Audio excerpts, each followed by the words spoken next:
In a world of barren rocks, he has to kill 700 zombies with his bare hands, and for a single bucket, he has to AFK, away from keyboard, for a whole 1,000 in-game days. This is a desolate, rocky world with nothing in it. Everyone says it's impossible to beat this game, but the NC Dashian, NC God, refuses to believe it, determined to find the only possible way to win in this barren land. Can he really beat it? The game begins, and the god stands blankly on the empty rocks, surrounded by emptiness, just like his mind. The sun sets, the moon rises. He expected monsters at night, but it's eerily quiet all around. It turns out that monsters don't spawn on the rocks at all. Now even his last hope is gone. Is there really no chance of beating this game? The god waited for 4 days, and finally, hope arrived. Blood began to fall from the sky, as the blood accumulation feature was activated. Thin snowflakes began to pile up on the ground. After some time, the blood formed a solid block. Now that there was solid ground to stand on, the monsters that wanted to kill him began to appear. This is the key to breaking the deadlock. Who should he target now? He can only progress by crafting a brewing stand. Crafting this requires 7 iron ingots, and iron ingots can only be obtained from sand zombies. The drop rate is incredibly low, a mere 1%, meaning he has to kill 700 zombies. He was immediately overwhelmed by a horde of zombies, chased by a group of small zombies. He finally killed a few zombies, but only got a rotten potato. Just when he had finally killed 100 zombies and was about to give up,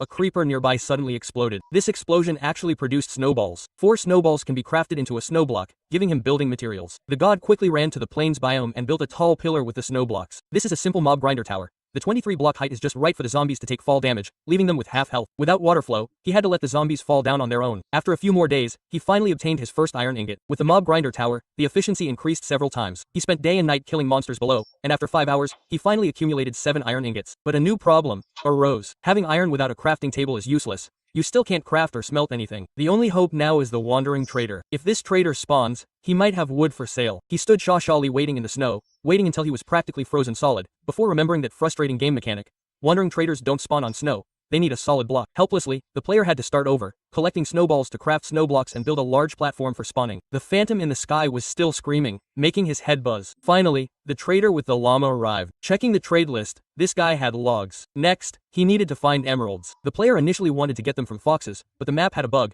There was no genuine phantom biome, so he had to wait for a new wandering trader to appear, hoping he could trade other items for emeralds. Not long after, the trader refreshed, requiring fermented spider eyes and emeralds. Fermented spider eyes shouldn't be difficult to obtain. He already had spider eyes from fighting spiders, and sugar could be obtained from witches. But what about the mushrooms? Anyway, he decided to go find a swamp biome. He raced according to the map coordinates, with the phantom still relentlessly chasing him. Finally, he reached the swamp coordinates and built a platform there to wait for the new skeleton to appear. Then, standing on the pillar, at night, the skeleton covered in glowing mushrooms appeared. This was a rare find. He used iron to make shears and rushed into the mob horde, frantically collecting, finally obtaining brown mushrooms. He only needed sugar to craft the fermented spider eyes. He had to get sugar from a witch. That was easy. He just waited below the mob tower for a witch to appear and then killed her. Great. Now he had sugar too. With all the materials, he crafted the fermented spider eyes. Looking back, the trader was gone, which was incredibly frustrating. Helpless, he had to wait for the trader to respawn again. 4 hours later, the sound of a llama was heard. The player went out to check. Excellent. This trader would also trade emeralds for fermented spider eyes. Before he could even get sick, a phantom appeared and rushed out. The gamer didn't have time to react and was taken away, returning to this place again. There was a hole in the ground, and everything was gone. It must have been a creeper. It actually blew up the merchant. There was nothing he could do but start over. This time, he was exchanging milk for emeralds. He heard that if you kill a wandering merchant while he's drinking milk, he'll drop the milk bucket. So he first shot the merchant to him, then waited until the merchant drank the milk before finishing him off. But his hand slipped, and he killed the merchant prematurely. So he just killed the llama as well. Not long after, another merchant appeared, offering to trade 4 baked potatoes for emeralds. The gamer knew that zombies drop potatoes, and if a zombie dies while burning, it might drop baked potatoes. He sealed off the merchant and started his baked potato plan. He lured a group of zombies together, waiting for them to catch fire in the sun, then killed them at the last moment. But the drop rate was ridiculously low. His hands were practically broken from all the killing, and the ground was covered in rotten flesh, his inventory overflowing. Finally, he saw a glittering item, a baked potato. Since the plan was feasible, the rest was simple. He just needed to keep going. 3 hours later, the gamer finally collected 4 baked potatoes. Now he wouldn't have to worry about emeralds anymore. Unfortunately, the previous merchant was gone, but a new merchant spawned, this time offering to trade fermented spider eyes for emeralds. He'd gone in circles, but his previous efforts had paid off. The gamer finally had logs. At this moment, he almost wanted to cry. With the round logs, he could make a workbench. After diligently practicing potion making, the master finally finished it on day 350. He placed it in an open area and waited for the rain. This wait lasted for dozens of days. Rainwater gradually accumulated, finally filling a cauldron with water. But he still needed a bucket. Another glimmer of hope appeared. The master decided to solve the problem by sleeping. He synthesized wool from spider silk, then used wool and wooden planks to make a bed, slept through the night, and then continued killing zombies to get iron ingots. Finally, he made an iron bucket. With water, he could go to the nether, but he needed another crucial item: boiling lava. Obtaining lava required dirt, so he went to find the wandering merchant again, spending emeralds to buy gray-stained clay. You might know the relationship between dirt and lava. According to the strange rules of this peculiar world, seeds and dirt can create grass blocks, but he didn't have any seeds in his inventory, so he still had to rely on the wandering merchant. Finally, he got seeds, but he had spent all his emeralds on the round logs earlier. Now he could only reluctantly sell the water bucket he just obtained to the merchant in exchange for emeralds to buy small seeds. This was all for a piece of grass, because with grass blocks, he could spawn mobs. Pigs were very useful. He laid the grass blocks on the ground, built a tall tower on top, and then started a long period of AFK, away from keyboard, grinding. This lasted for dozens of hours, and over 600 days passed in the game, but not a single pig appeared on top, not even other livestock. Was it because there weren't enough grass blocks? The master started grinding again, constantly making fermented spider eyes and constantly buying dirt from the wandering merchant. 10 hours later, he had a large patch of grassland. He acted for another 5 days, and the game time reached 1334 days, but still no creatures appeared. It turned out that too many snow rabbits had spawned in the nearby snowy area, filling up the mob spawning slots, so no pigs could spawn on top. He could only move the grass platform away, to a place far from the snow, and then adjust the render distance to the lowest setting so that the rabbits wouldn't be loaded. This trick finally worked. After waiting for 22 minutes, a pink pig finally spawned. This was the hope of the whole village. As for the other cows and sheep, they were unnecessary. Any that appeared were immediately eliminated. Finally, another pig spawned. With 2 pigs, they could breed. He fed them carrots dropped by zombies, and when he ran out, he used bone meal dropped by skeletons to grow more carrots. Then he continued breeding them tirelessly. The expert was incredibly skilled, producing litter after litter of piglets, and soon they were overflowing, the fences practically bursting. Now he needed a lightning strike. If lightning struck the pig herd, they would turn into zombie pigmen. To attract lightning, he needed to make a lightning rod. The lightning rod required a specific item drop from killing a wither skeleton. He then poured water into the monster spawner, drowning the zombies and turning them into the required item. The expert was incredibly lucky and quickly obtained the item, making a lightning rod and placing it in the pig pen. There were so many piglets that it was difficult to even place the lightning rod. Next, he waited for a thunderstorm. This wait lasted a long time, but finally, a lightning bolt struck the center of the pig herd, instantly transforming the pink pigs into zombie pigmen. He wielded his sword, frantically harvesting them, obtaining the required item from one of them. Now the gold was completely free. The item was needed to make golden apples, but he still needed apples. Apples could be obtained from trees, so he had to continue looking for a wandering trader. Luckily, he found a sapling. He used bone meal to grow the tree, then chopped it down. With the wood and leaves, he now had apples and could make golden apples to cure the zombie villagers. The hardest part came next. He had to find and cure 2 zombie villagers. He searched everywhere under the cover of night, finally finding one in a mob of monsters. He quickly trapped it with a boat, then built a shelter to protect it from the sun during the day. Next, he had to catch a witch, using her to throw weakness potions. This was incredibly difficult. After countless deaths at the hands of the witch, he finally managed to get the zombie villager to drink the weakness potion. He quickly gave it a golden apple, listening to the sizzling sound, waiting for a miracle to happen. As expected, the first villager was cured. Now he had 2 villagers, and he transported them together using a boat. With villagers, he could obtain lava, but 2 villagers weren't enough. To encourage the villagers to reproduce, he needed a large number of beds. The expert then went to farm spiders for string and made a whole row of beds. He threw carrots to the villagers, watching them emit hearts, and little villagers popped out one by one. With a thriving population, the iron golem also appeared. Defeating the iron golem yielded iron, which could be used to make a smithing table, thus transforming the villagers into blacksmiths. Blacksmiths are crucial because, in this world, after the player becomes the village hero, the blacksmith will give them lava to help them complete the game. To become this hero, he had to win a raid, which required finding a pillager patrol. He used half slabs on the ground to build a large square, specifically waiting for the bandits to spawn. However, after waiting for a long time, nothing happened. It turned out that spawning pillagers required specific lighting, so he went and built a roof. When he woke up, the place was full of monsters. He then placed low-light redstone torches to prevent monsters from spawning, only allowing pillagers to spawn. But after 14 hours, they still didn't spawn. He checked online and found out that there couldn't be a roof. The expert had to dismantle the entire roof. Finally, the gray-skinned bandits arrived. He rushed forward and defeated their captain, thus obtaining the ominous banner. Not rushing to trigger the raid, the skilled player had to prepare thoroughly, crafting a full set of iron armor before returning to the village to trigger the attack. A red health bar appeared above his head as a group of raiders charged forward. Clad in his complete iron armor set, wielding an iron sword, he protected the precious villagers, occasionally taunting the iron golem. After a fierce battle, he finally eliminated all the enemies. Fireworks lit up the sky above the village. He had become the village's hero. The villagers showered him with gifts, and as the celebration drew to a close, they all threw lava at him. At that moment, all the hardship was worth it. With the lava, he could create a nether portal. Using lava and wooden planks to ignite the frame, the purple portal lit up. He took a deep breath and stepped through. Before him was still bedrock. Even the nether was barren. To find the blazes, he had to calculate the location of the fortress. Although he didn't see any fortress structures, the generation mechanism should still be present. Blazes only spawn on nether bricks within the nether fortress biome. He returned to the overworld to gather materials, then built a platform in the nether. After the piglins appeared, he traded gold with them for some nether bricks, crafting them into blocks. Then he built another platform, simulating the fortress environment, hoping to lure the blazes out. After waiting for a long time, nothing happened. It turned out the height was wrong, so he built another section higher up and finally triggered an achievement. He had found the right place. The yellow blaze mob spawned, and the expert player rushed forward, landing 2 blows and obtaining a golden blaze rod. 1, 2, 3. He finally gathered 7 rods. He returned to the overworld and crafted the Eye of Ender, then summoned the Ghast using the Eye of Ender, and made a Ghast tier. Now he could ride the Ghast. He found the nether portal floating in midair, filled it with Eyes of Ender to activate the portal, and entered the deep void. Upon landing, he quickly used water to cushion his fall. Looking up, he saw a giant black dragon. He didn't have many blocks, so he could only use half slabs to build up little by little, while also dodging the dragon's attacks. He painstakingly shot and destroyed one crystal. Finally, the dragon swooped down, and he drew his sword, confronting it head-on. One strike, two strikes, critical hits, the black dragon exploded in the air, and green experience orbs rained down from the sky. He stood there with 40,000 carats, crashing the server into a slideshow. This wasn't just a normal survival mode, it was a digital disaster orchestrated by a hacker. He wanted to use an infinitely multiplying army of pigs to crash the entire server, but the ending was something he never expected. The story began with two spiders, Peppa and George, carefree in their enclosure. But the hacker's eyes held a glint of madness.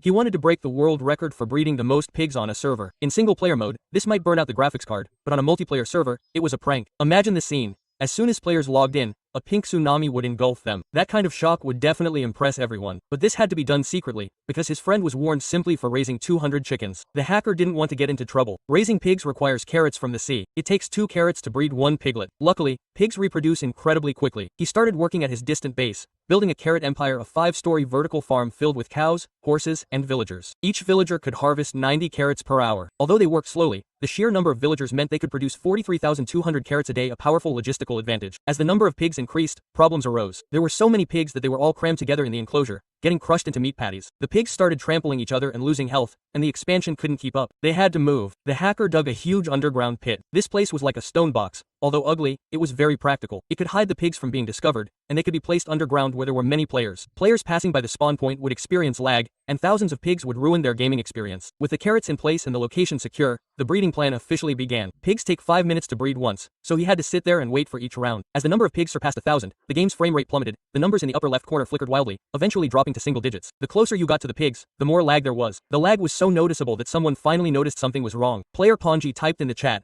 saying there were 3,000 corpses here. This was a big problem. He couldn't let him find this. He had to pretend everything was fine. The hacker actively went over to help him look. Ponji pointed to a redstone device, suspecting it was causing the lag. The hacker dismantled the redstone without a word, falsely claiming that it was fixed now, and even blamed Ponji's computer, saying his configuration was bad, while his own game ran smoothly at 100 frames per second. Although he managed to fool him for now, the basement was no longer safe. To achieve the ultimate number of pigs, the hacker built a faster carrot machine, requiring a large amount of bone meal to accelerate growth, but it could produce 50,000 carrots per hour. He left it running overnight. When he woke up the next day, his heart sank. The basement was completely empty. 20 hours of work were gone. It wasn't until afterward that I learned Parrot had discovered the place. He simply unleashed a wither there. The wither kills everything in sight, and these pigs had nowhere to run. They were all killed in 45 minutes. Looking at the mess everywhere, the hacker felt like the world was ending. But it wasn't over yet. New enemies came knocking. Meat Mountain and his teammates surrounded the hacker. In this server, killing someone allows you to steal a heart. If you lose all your hearts, you'll be banned. The hacker was beaten to death by them, and secretly, his heart should have been stolen, but Meat Mountain returned the heart to him. This action wasn't very damaging, but it was extremely insulting. They thought they had won by killing him,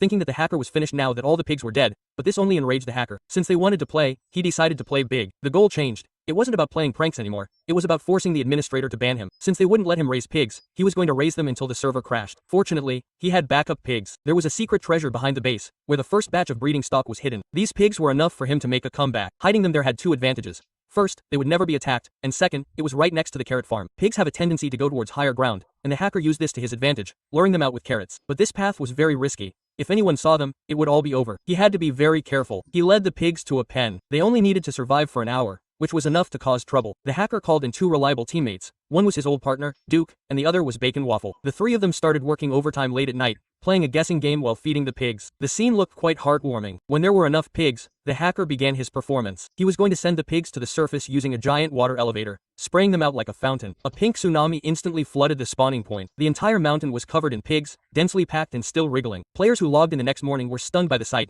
but this still didn't get him banned. These people were clearing out the pearls too fast. The hacker decided to unleash a big move. He built a giant pearl structure out of obsidian in the center of the spawn point, filled it with pigs, and hung signs on the walls saying, "I won't stop until the wind stops." This move finally worked. Lord Meat Mountain sent a challenge, inviting the hacker to a duel that night. The loser would have their account permanently banned. This was exactly what the hacker wanted. He wanted to settle things tonight. According to the combat power ranking, Lord Meat Mountain was a top-tier expert, while the hacker was a level 1 newbie. This was basically suicide, but the hacker didn't want to die so miserably, so he devised an ultimate plan. If he lost the duel, he would respawn on the bed, and his opponent would lose all their red stars. The key to the plan was this. When his opponent killed him by the bed, his teammate, Star-Lord, would dig up the bed. Once the bed was gone, the respawn point would reset, and the hacker would respawn at the world's spawn point, where there were hundreds of pigs, allowing the hacker to rise again and breed them for a lifetime. And inside the pig statue, the hacker had a real ace up his sleeve. The time for the duel arrived, and his emotions were mixed. After playing for so long, he was about to say goodbye. The feeling was both tense and exciting, and he had to pretend to be friendly with his opponent, making the situation incredibly awkward. Let's just start fighting. The hacker charged forward, wielding his diamond sword, but the result was predictable.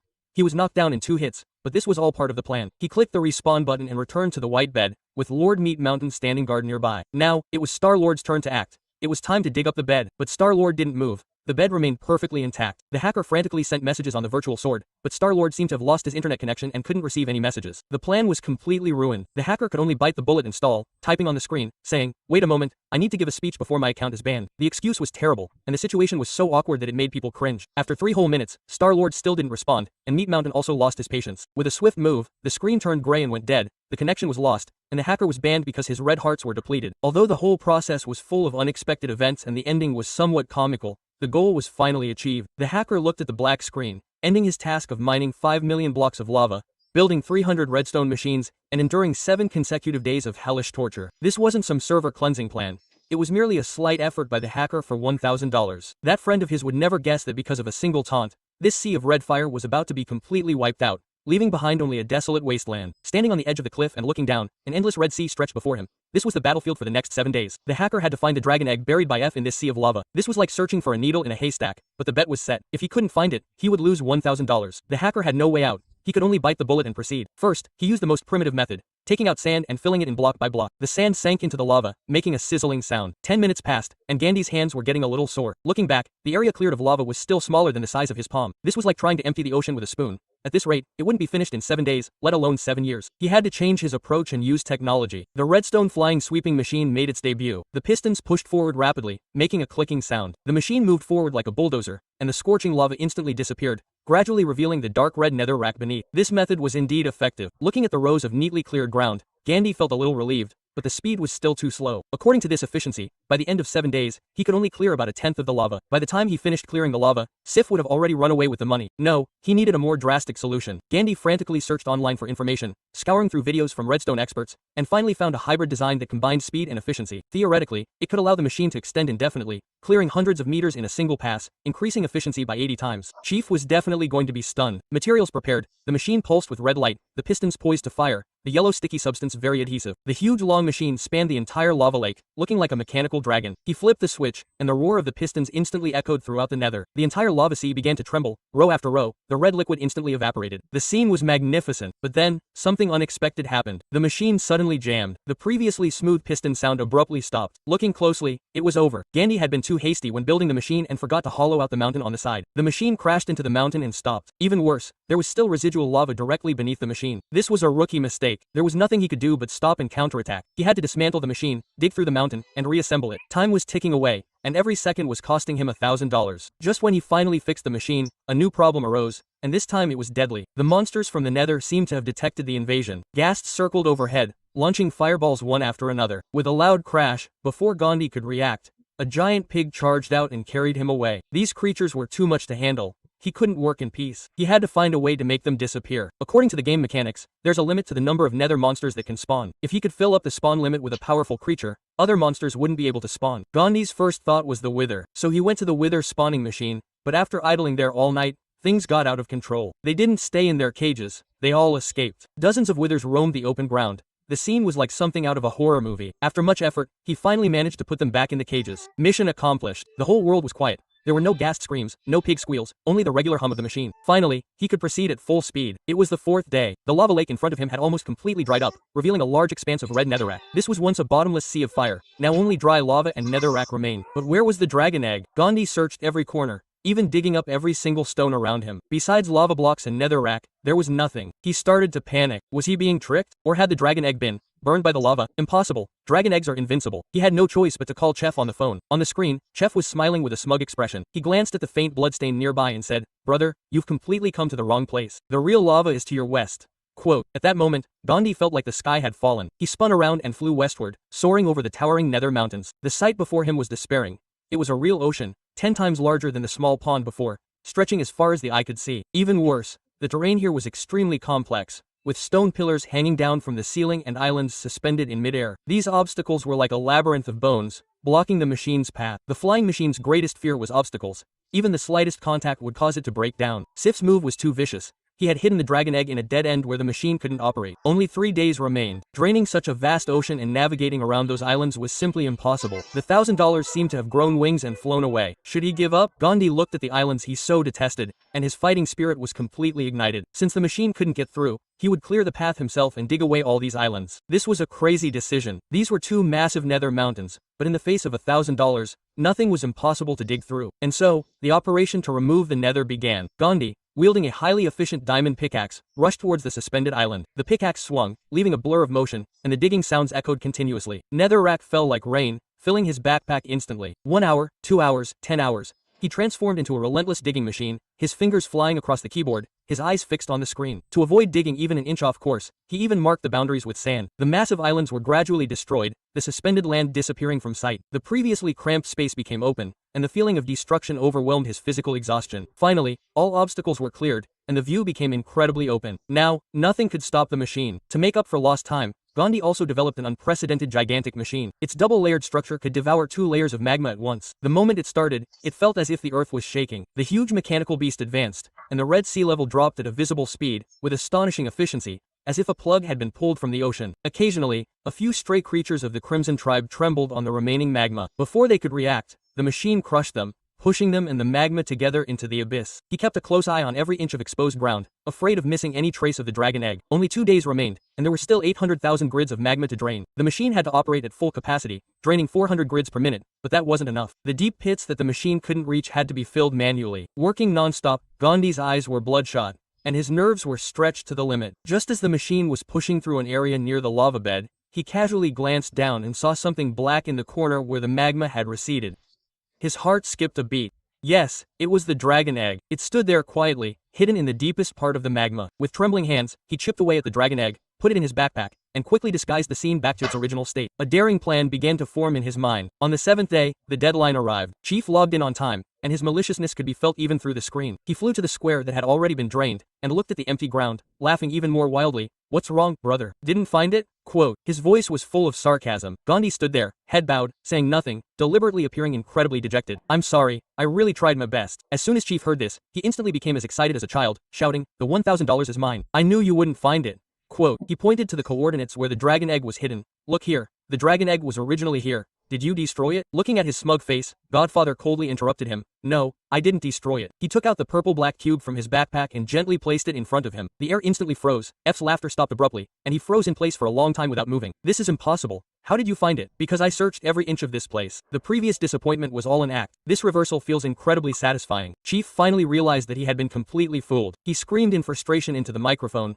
but it couldn't change the outcome. Godfather's $1,000 were safe. Looking at the desolate wasteland of the dry riverbed, the former sea of magma had disappeared, leaving only empty echoes. This wasn't just about winning money, but about conquering the impossible. In this crazy bet, with a production rate of 75,000 yuan per hour, this was just one machine, and the hacker wanted to build 50 of them, just to destroy the server. The goal was clear: to reduce everyone's frame rate to 0, making everything lag like a slideshow. This was not only a survival challenge but also a graphics card stress test. Before, he used tens of thousands of pearl blocks to crash the server, which was funny, but not ruthless enough. This time he discovered a new continent. Primitive methods are the ultimate server crashing tool. He tested one machine, and the chest was instantly filled, but this was just a drop in the ocean, far from crashing the server. To truly, the server, the production rate must reach millions, which means at least 50 of these monster machines are needed. The machine's principle is simple. It can be done in 3 steps. The first step is to place leaves and pour water. This is a protection mechanism. The second step is to the lava. The water and fire meet to generate raw materials. The third step is the core redstone circuit activating the piston. The piston pushes the stone, and the dynamite above falls afterward, with a loud bang, and the raw materials instantly turn into dropped items. But this thing is too dangerous. It must be hidden deep underground. If it's discovered by passers-by,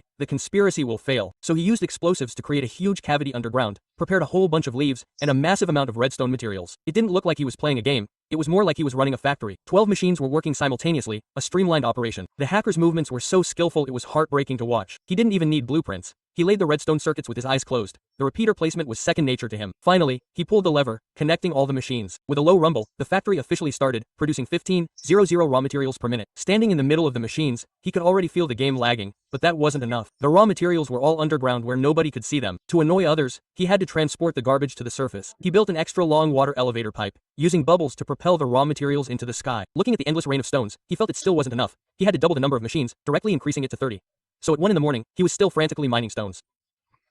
To save time, he even wanted to try a 5-minute speedrun challenge, placing blocks at lightning speed, but he made a mistake in his haste, forgetting to place the crucial blast door. The explosives ignited directly, and before he could remedy the situation, the explosion engulfed the machines. A huge crater was blown into the ground, and redstone dust was scattered everywhere. After repairing the machines, he decided to target his friend's base first. His friend's base was nearby, a perfect target. He dug through the wall and found his friend's storage room, filling dozens of chests with raw material garbage. He even targeted his friend's giant iron golem statue, stuffing redstone into its mouth, making it spew out raw materials uncontrollably. When his friend logged in and saw this, he was stunned. There were so many stones on the ground that he couldn't pick them all up. His morale completely collapsed. But this was just the appetizer. The ultimate plan was only just beginning. He opened up a new space above the original factory, squeezing in another 24 machines, connecting them from top to bottom, totaling over 50 machines in all. The production capacity would be incredibly high. At this point, he discovered a fatal lag mechanism.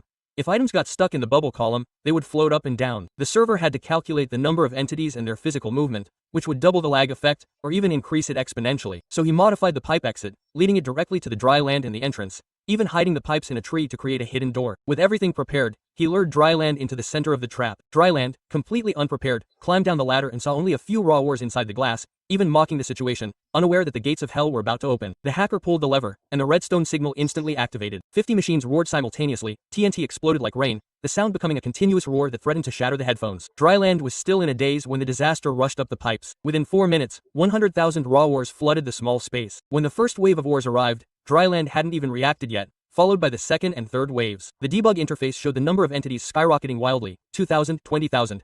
The screen instantly froze, the sound began to crackle and lag. Dryland's smile was still on his face, his screams reduced to 6 frames. He tried to run, but the keyboard and mouse were unresponsive. The hacker himself was also experiencing severe lag, trying to shut down the machines, but it was too late. The server was no longer responding, the redstone signal was severely delayed, the pistons couldn't push the stones, and the chain reaction caused the explosives to detonate inside the machines. First one exploded, then another, triggering a chain reaction, but none of that mattered anymore, because Dryland finally stopped moving. The upper left corner of his screen clearly showed 2,000 spiders as meat shields, 1,000 boats as barricades, and a large cannon that could launch people 3,000 meters away. To protect the pig, Dryland had turned the entire server into a chaotic mess. This was the most expensive bodyguard operation in MC history, but the outcome was completely unexpected. Gandhi stared at the pig in front of him, this pink pig named Neil, which was now the lifeline of the entire team. His teammates all gathered around. The team was well equipped and ready to fight. They didn't want to be caught off guard in this battle for the pearl. Surrounding the pig with obsidian was too simple. Gandhi came up with a cunning plan. If there were enough pigs, so many that they were like a tsunami, they could hide Neil's existence. This was the pig tsunami plan. Without further ado, several people started digging holes and bringing in tons of carrots, frantically feeding the pigs in the pits. Red stars floated randomly across the screen, and pigs popped out one after another. The previously empty basement was instantly filled with pink. As for why they needed to protect the pig, because this was a new server event, everyone was divided into 3 teams: the dog team, the insect team, and Gandhi's team. Each team had a named pig, and the first team to collect 3 pigs after 5 days wins. Currently, these pigs were clearly not enough, so Gandhi started breeding them frantically again. The speed was terrifying. 1,200 pigs were bred in 2 hours. The number of pigs now looked quite large, but it was far from enough for a full-scale chase. They had to keep adding more. Another hour passed, and the place was densely packed with pig heads. Gandhi opened the entity spawning device, and the final number reached 2,180. He had never seen so many pigs in his life. The enemies would definitely be shocked if they broke in. Gandhi felt confident now, but this was only the first layer of defense. Hiding alone wasn't enough. They also needed hardcore traps. The core design of the base was completed. The little pig was hidden in the very center. To get in, you had to pull levers located in rooms in 4 different directions. The paths leading to the levers were all booby-trapped. Construction of room 1 has begun. The dry ground is covered with lava blocks. The floor looks scorching hot. A small hole is left in the ceiling, and the lever is hidden inside. The trap's principle is simple. Utilizing the dolphin's grace buff and the bubble effect of the lava blocks, as soon as a player enters, their speed becomes absurdly fast, making it impossible to control direction, like an out-of-control bouncing ball. Gandalf designates his teammate Chef to be the water source. There's only one exit among the numerous small holes in the ceiling. As soon as Chef jumps into the water, he's instantly propelled by the bubbles, bouncing around the room wildly, the screen shaking violently. He can't find the hole, feeling dizzy and disoriented. He finally manages to escape, but this trap is ingenious. No one can accurately find the lever at such speed. Gandalf's confidence soars, thinking Neil is absolutely safe. Meanwhile, the other 2 rooms are also under construction. Everything seems under control, but disaster strikes too quickly. Gandalf is moving bricks on the high tower, and when he looks down, he's stunned. The pigs that were confined underground are now everywhere. On the sand, in the water, and in the forest. The pig tsunami has truly spread out like seawater. Based on clues left behind, Gandalf deduces that the bugs are responsible. These guys took advantage of the situation and blew up the storage area, and thousands of pigs escaped like a red tide. Looking at the empty basement, Gandalf's 3 hours of effort are wasted. It's impossible to catch them all. There are too many pigs scattered everywhere. It's impossible to tie them up with ropes. It's already the third day, and they're practically back to square one. All their previous efforts are in vain. Gandalf is feeling frustrated. This is clearly a targeted attack. Seeing the pigs running around everywhere, a surge of anger rises within him. Since they don't want to let him have peace, then no one will have peace. Revenge is necessary. The bugs must be taught a lesson. Gandalf and his brothers devise a crazy plan. Since the other side likes causing destruction, they'll give them a big gift, a surprise from the sky. They began to build an aircraft, hastily assembling several large blocks together, attaching detectors and pistons. This crude mechanical structure carried the entire team's anger, aiming directly at the enemy team's tower. The aircraft started, the pistons pushed with a clanking sound, and the three slowly rose into the air. The blocks below them became smaller and smaller, and the clouds were now beneath their feet. Suddenly, a figure appeared ahead. It was the enemy, Aslan. He was actually intercepting them midway. The two sides met, and Gandhi didn't care about anything else anymore, launching a barrage of attacks on Aslan. The opponent slipped and fell directly down. Finally, they reached the enemy's location, and below was that tall tower. With Gandhi's command, several people began to frantically release boats, stuffing 1,000 boats into the launcher and continuously firing them out. The boats piled on top of each other, and as their teammates dug away the surrounding blocks, countless small boats exploded like bombs, instantly covering the sky. The countless boats crashed onto the ground with a loud bang, and the server even started to lag. This was the effect of Gandhi's strategy, turning the enemy's base into a garbage dump. Looking at the piles of broken boats on the ground, Gandhi felt a little relieved. This could be considered a victory for Li Shangwang. Although the plan was successful, after hearing the enemy's explanation, Gandhi's heart sank again because the enemy team hadn't been online yesterday. This meant that it wasn't them causing trouble, which left only one possibility.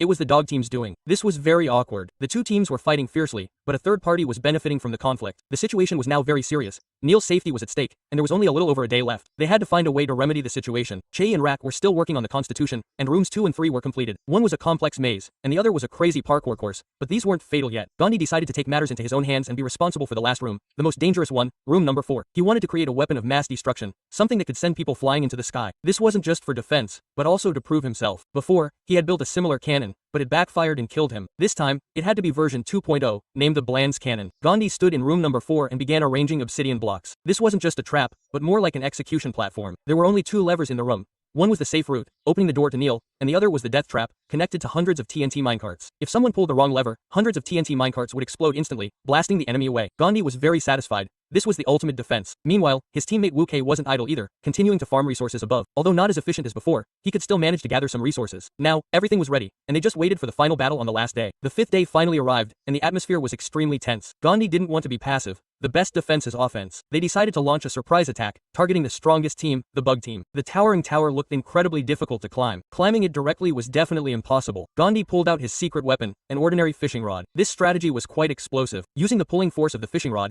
they could launch themselves like cannonballs. This required the cooperation of the team. One person would be responsible for jumping upwards, while the other 3 would hook onto them with the fishing rods. At the moment the jumping generated momentum, they would pull upwards forcefully. The tremendous pulling force combined with inertia would send them flying instantly. Using this technique, they quickly reached the middle of the tower. As the height increased, the difficulty of parkour also increased. 2 teammates unfortunately fell to the bottom of the tower. Helpless, they had to temporarily change their strategy, letting teammates Chief and Wu Kei split up to steal the pig from the dog team. They were very successful, quickly stealing the pig from all the checkpoints, while Gandhi and Rui were still struggling. Gandhi stood on a high platform, and a teammate hooked him with a fishing rod. Before he was ready, he was pulled away. They reached the same height, and the part that followed would be the most difficult in this tall tower. But as long as they could reach the top, they could grab the little pigs and win the game by collecting all 3 pigs. Unfortunately, the 2 of them used up all their immortal totems but still failed to reach the top, and ultimately left in frustration. When Gandhi resurrected and returned to the bottom of the tower, the dog team had already collected all the little pigs. Gandhi felt like the sky was falling. How was this possible? What about those 4 perverts, that invincible Brand's cannon, and those thousands of spiders? How could they be breached so quickly? Did the opponent cheat? Afterwards, he learned from the replay that when his teammates were building the base, in order to make it easier for themselves to get in and out, they built a small path that bypassed all the traps. Unfortunately, this path was also discovered by the enemy. Although they lost everything, Gandhi couldn't swallow his pride. He had to test his traps. Watching the enemies being blown away by his cannon one by one, Gandhi felt incredibly satisfied. Watching them instantly disappear after being blown away, he seemed to feel that losing wasn't so bad after all.